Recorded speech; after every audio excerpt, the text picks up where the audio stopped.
Os integrantes do nosso grupo são Ângela de Souza, Ariane, Tamires Araújo e Lívia.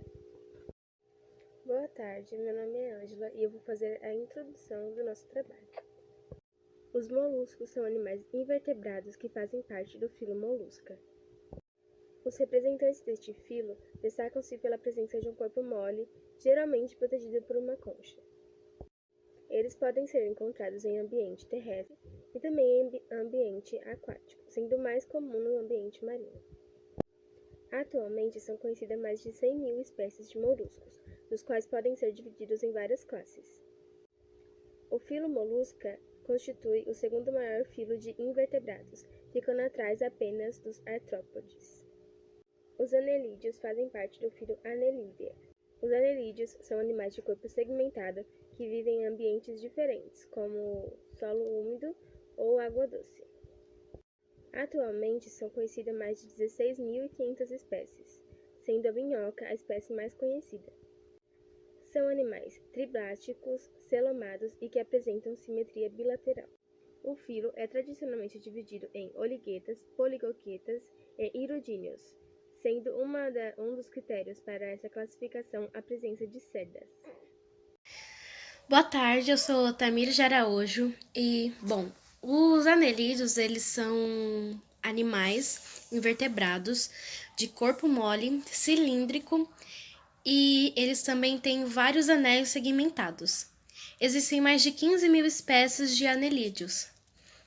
E um dos maiores representantes é a minhoca, que é muito conhecida por fazendeiros, pessoas que têm horta, ou pescadores que usam a minhoca como isca. As minhocas, elas não possuem sistema auditivo e nem visual, ou seja, elas não ouvem e não enxergam. Elas também não têm um nariz, a sua respiração é feita pela pele. E o mais legal das minhocas é que elas podem se regenerar, ou seja, se você arrancar um pedaço do rabo dela, vai nascer de novo. Outro representante dos anelídeos é a sanguessuga, que aparece muito em filmes, desenhos, como procedimentos estéticos, que a pessoa coloca a sanguessuga na pele, no rosto, para melhorar a aparência da pele.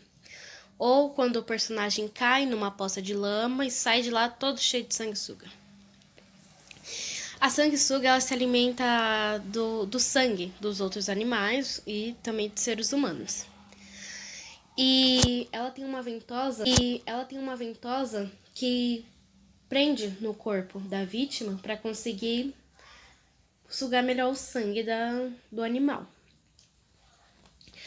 Elas medem entre 5 e 15 milímetros, mas a maior do mundo foi encontrada na floresta amazônica e ela tem 30 centímetros.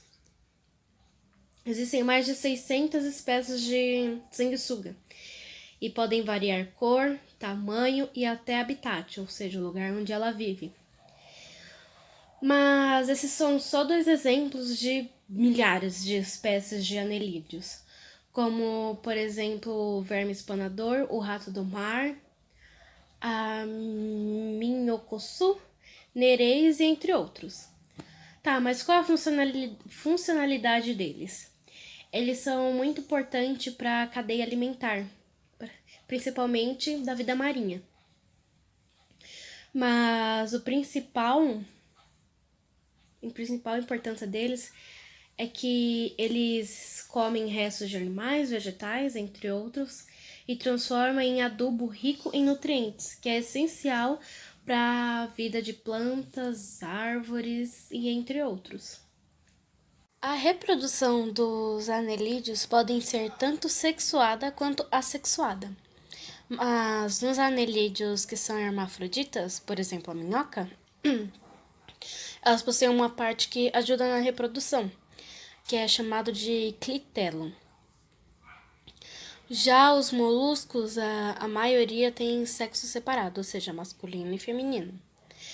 E as produções das gametas são feitas na massa visceral.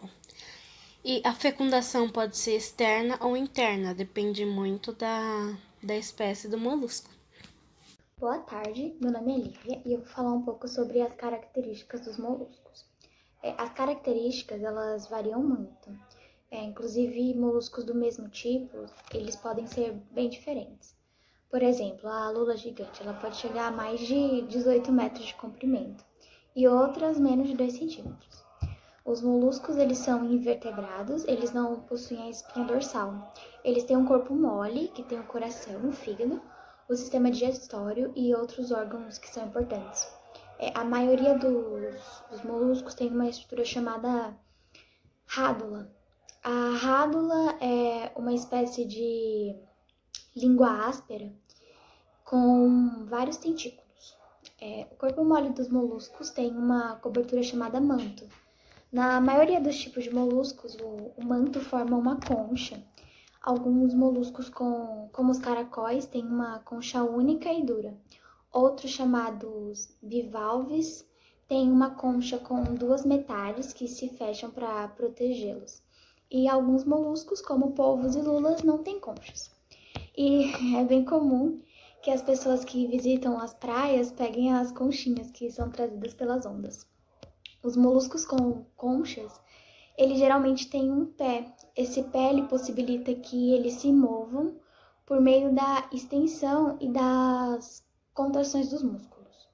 Alguns bivalves, eles não se movem, eles ficam presos na rocha ou a outra superfície sólida. Os moluscos, eles podem ser encontrados por todo mundo. A maioria vive no mar, mas alguns vivem em água doce. Alguns gostam das águas rasas do litoral e outros já preferem as águas profundas. Muitos moluscos escavam a areia ou o lodo para se esconder e alguns se prendem na rocha. Alguns caracóis e lesmas vivem na terra, eles preferem lugares frescos e úmidos, mas eles também podem ser encontrados em regiões frias e em desertos secos. Agora eu vou falar algumas curiosidades sobre os moluscos e os anelídeos. A palavra molusco, ela vem do latim mollis, que significa mole. Os moluscos, eles apresentam um sistema digestivo completo com boca e ânus. Além de apresentarem a rádula, que eu já citei, eles usam a rádula para raspar algas e outros alimentos. Existem anelídeos de diversos tamanhos, eles variam entre 1 milímetro e 3 metros de comprimento. A palavra anelídeo deriva do latim anelus, que significa anel. A minhoca é um dos anelídeos mais conhecidos, é um animal hermafrodita. Ele possui o órgão masculino e o feminino no corpo. Boa tarde, meu nome é Ariane e eu vou estar falando um pouco sobre as classes dos moluscos e anelídeos. A primeira classe dos moluscos são a Placofora, acho que é assim que fala. São moluscos marinhos pouco conhecidos. Possuem corpo vermiforme e, em geral, não ultrapassam de milímetros e possuem concha. O segundo é os Monoplacofora. Também são exclusivamente marinhos e habitam em águas profundas. Seu corpo é totalmente recoberto por uma única concha. O terceiro é o Polyplacofora. São popularmente chamados de quitons e vivem aderidos a rochas, nas regiões entre marés e submersas. Sua concha é formada por uma série de 8 placas sobrepostas e articuladas.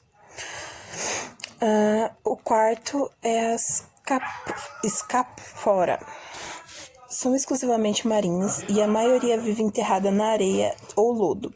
São popularmente conhecidos como concha-dente. Isso porque possuem uma concha cilíndrica que lembra um dente ou presa. A quinta é a bivalvia. São um grupo grande e muito diverso. Existem espécies marinhas de água doce. Alguns exemplos são as ostras, mariscos e mexilhões. Possuem uma concha composta por 2 partes, chamadas de valvas, articuladas por uma espécie de dobradiça situada na região dorsal. A sexta é o Gastropoda. representam o maior grupo dentro dos moluscos. Existem espécies de água doce, marinha e terrestre. Alguns deles são as lesmas, caracóis de jardim e caramujos. A sétima e última classe dos moluscos são cefalopoda. São exclusivamente marinhos e incluem as lulas, sépias, náutilos e polvos. A concha pode estar presente, como nos náutilos, ou ausente, como é no caso dos polvos, ou ser reduzida em interna, como ocorre com as lulas e sépias. Ao redor da cabeça, geralmente, há um círculo de tentáculos que atua na movimentação e captura de alimentos. Muitas espécies possuem células especiais e pigmentadas, chamadas de cromatóforos, que permitem a esse animal mudar de coloração. Alguns cefalópodes, como as lulas, também são dotados de um pequeno órgão que forma um saco que contém um fluido escuro. Quando ameaçados, esses animais liberam o fluido, dificultando a visão do predador. Os hirutíneos, esse grupo apresenta indivíduos com corpo achatado, dorsoventralmente sem parapódios e sem cerdas. Possuem representantes, em sua maioria, da água doce. Uma característica marcante desse animal é a presença de ventosas que garantem a locomoção e a fixação do animal. São organismos hermafroditas, com exemplo de hirúdinos. Podemos citar todas as sanguessugas, animais muito conhecidos por sua capacidade de sugar o sangue e liberar uma substância anticoagulante, que garante um fluxo contínuo de sangue. Vou estar falando também sobre a conclusão do tema. Descobrimos que os moluscos e os anelídeos são invertebrados. E os anelídeos, por comerem restos, transformam em adubo rico em nutrientes, que é essencial para as plantas. Descobrimos também que os moluscos possuem 7 tipos de classes, já os anelídeos só possuem 3. E que algumas dessas classes dos moluscos, nem todas delas são com conchas.